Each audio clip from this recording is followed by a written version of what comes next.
those who are new here to this channel, kindly click subscribe and hit the bell button para updated kayo sa mga susunod nating video.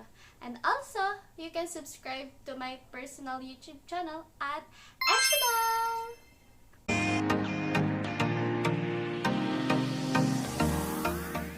So, for today's video, I'm gonna guide you guys on how to take a better selfie. Para sa ating mga live streamer here in Bigo Live, napakalaking impact para manotice tayo ng mga users or ng mga supporters natin pag meron tayong magagandang mga photos, and it includes our selfies. And also, it can benefit dun sa mga gumagamit din ng mga dating app. So here are some tips on how to take a better selfie. Number 1 is make sure that your phone is facing the right way. Number 2, make sure that your face is in focus. So better na i-check mo muna yung screen ng phone mo at i-tap mo mismo yung screen para ma-sure na naka-focus yung camera sa face mo lang and hindi sa background. Kasi minsan, parang mas malinaw yung background compare sa nakaka-capture na face natin sa selfies.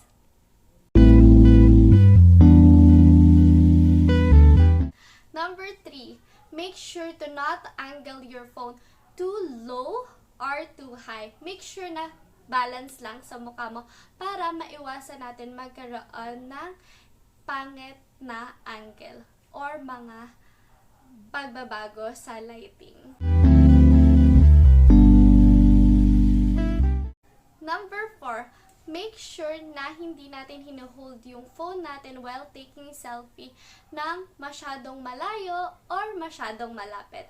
Make sure na clear pa rin yung face natin pag nag-take tayo ng selfies. Number 5, make sure to take selfies in a well-lit area or place. Ibig sabihin, dapat meron tayong saktong liwanag sa pagsaselfiehan natin na area or location.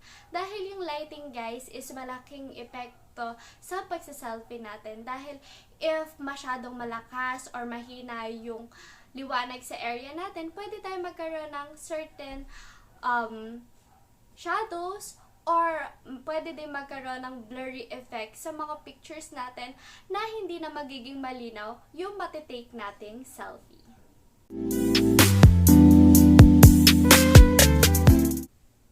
Number 6, when we take selfie, make sure na hindi tayo masyadong magsismile ng todo.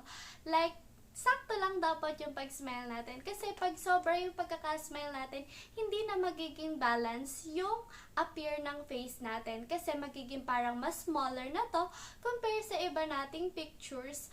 And also, compare sa kung ano yung size ng face natin sa personal.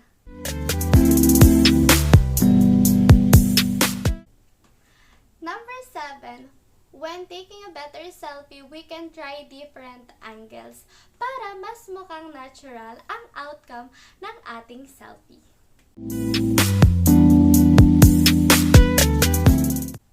Last but not the least, tip number 8, pwede tayong mag-try ng iba't ibang outfit or pwede din tayong mag-try ng different hairstyles para makahelp ito mag-stand out ang magiging selfie niya. Alright, I think that's it for today, guys. Hope may natutunan kayo today on how to take a better selfie.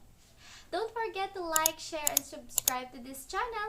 And kita kids, happy live streaming!